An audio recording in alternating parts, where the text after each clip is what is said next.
KS마크 획득에 실패한 가짜 강남의 선두주자 인천의 강남 송도가 무너졌습니다. 일산의 강남 킨텍스 또한 무너지고 있습니다. 강남 사칭 주의보를 넘어 사칭 경보가 발령된 지금 다음 차례는 수원의 강남, 광교 신도시가 될 것이라는 전문가 의견이 나오고 있었던 바 제작진은 급히 광교 신도시를 방문해야만 했습니다. 일단 구독과 좋아요부터 한 번씩 눌러주시면 감사하겠습니다.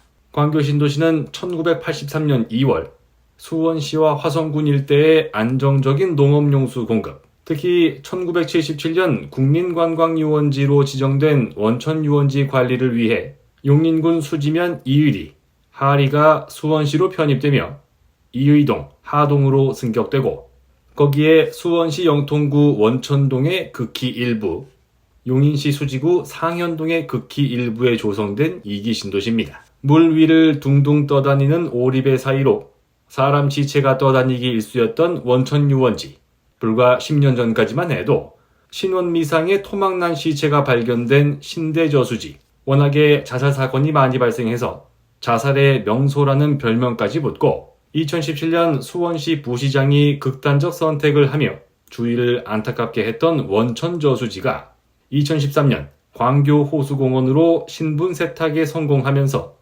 집값 상승의 최전방 공격수 광교법을 4번 타자로 활약하게 된 것입니다.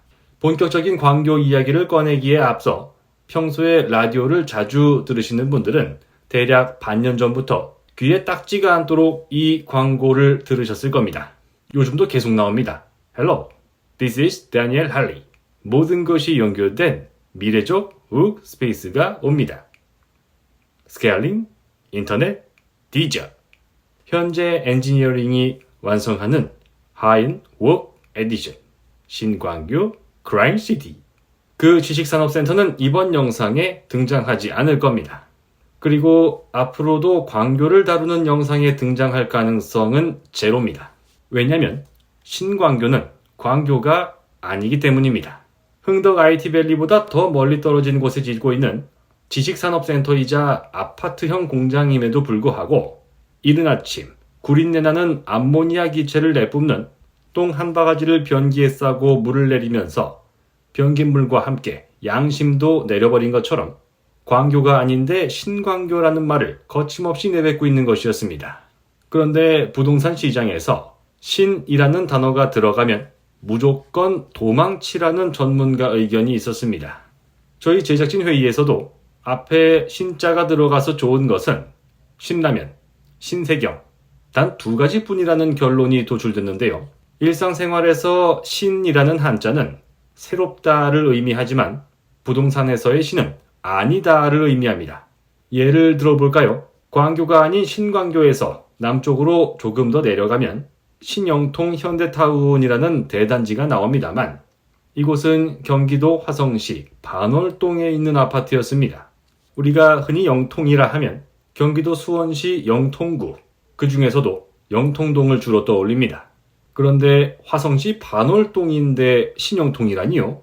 그런데 더 충격적인 사실은 화성시 반월동에는 신동탄 SK뷰파크라는 아파트도 있습니다. 신동탄 또한 동탄이 아니었습니다.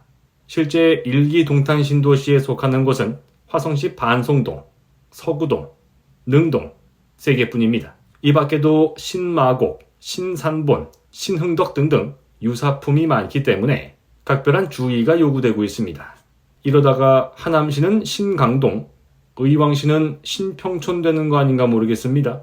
어쨌거나 분양에 어려움을 겪는 것으로 추정되는 흥덕지구에 지어질 신광교 지식산업센터가 완공되고 나면 남측으로 33층까지 건물에 가로막히는 광교 풍경채 어바니티 아파트는 중층 아래부터 일조권이 사라질 위기에 처하게 생겼습니다. 도대체 무슨 생각으로 주거단지 앞에 아파트형 공장 건축 허가를 내준 것일까요? 역시 난개발의 상징, 용인시다운 정책이라는 생각으로 무릎을 탁 친 다음 따봉따봉, 쌍따봉을 날릴 수밖에 없었습니다. 일전에 지인들과 주고받았던 얘기가 있습니다. 서울 사람들의 입장에서 바라보는 경기도 아파트에 대한 이미지를 여실히 보여주는 사례라고 할 수 있을 텐데요. 경기도에 땅 파서 물 받아놓고 아파트 지으면 10억에 팔린다는 겁니다. 물론 대한민국 국민들의 대부분은 물 보고 기분 나쁜 적이 있을까요? 없을 겁니다. 홍수 때문에 집이 물에 잠긴다 할지라도 말입니다. 그래서 리버뷰, 오션뷰, 레이크뷰 아파트의 경우 편의성이나 접근성이 다소 떨어진다 하더라도 조망권으로 수억 원의 프리미엄을 받는 것이 가능합니다. 물론 그 프리미엄은 시시각각 변하게 마련입니다. 프리미엄이 과도한 시절이 있었다고 하면 과도했던 프리미엄이 풍선 바람 빠지듯 요란한 소리를 내며 빠져나가 쭈글쭈글해지는 시점도 오기 마련이라는 겁니다. 동쪽으로 원천 호수를 끼고 있는 용적률 399%로 꽉 채운 주상복합 광교 중흥 S클래스. 유난히도 금리가 낮고 유동성이 풍부했던 어느 더운 여름날 2021년 7월 전용 면적 84제곱미터가 무려 18억 원에 거래가 되면서 역시 수원의 강남이라는 찬사가 쏟아졌습니다. 그리고는 1년 4개월 뒤 35% 할인된 11억 7천만 원에 팔고 떠난 사람이 나타나게 됩니다. 그리고 비록 호수와는 거리가 있지만 광교 중앙역과 지하로 연결된 초역세권 아파트 자연인 힐스테이트는 똑같이 2021년 7월 야수의 심장을 품은 누군가가 혜성처럼 나타나며 16억 3천만 원에 덜컥 매수하더니 2024년 3월 12억 6천만 원으로 마이너스 22% 3억 7천만 원 할인된 가격으로 거래가 진행되기도 했습니다. 호세권보다 역세권 아파트의 가격 방어율이 높은 걸 보면 역시 조망권보다는 생활 편의성이 더 중요하다는 것을 유추할 수 있습니다.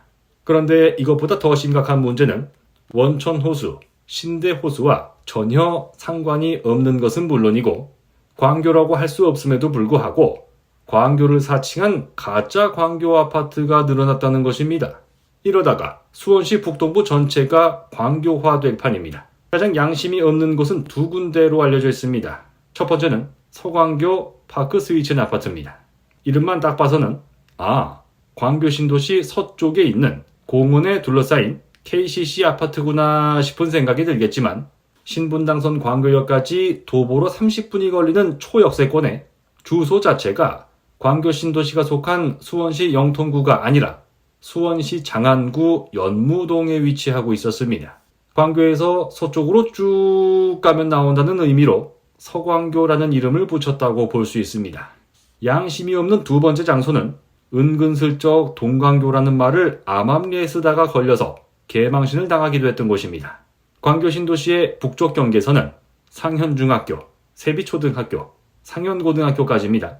그 위로 광교 글자가 붙은 아파트는 가짜입니다. 꼭 기억하세요. 광교에는 46단지, 47단지, 48단지, 49단지가 없습니다.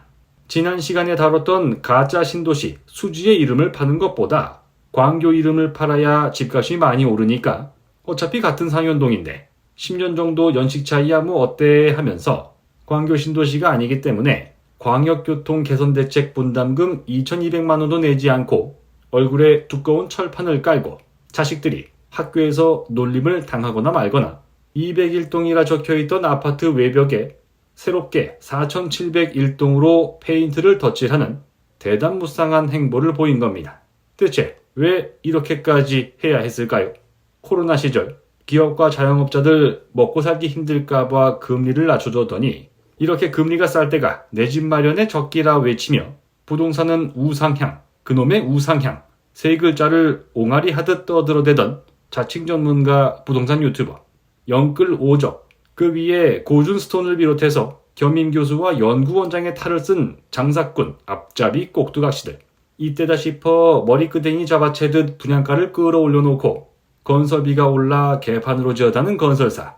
여전히 얼죽진을 외치며 평범한 서민들을 30년 빚쟁이로 만들고 싶어 안달난 암세포 같은 존재들.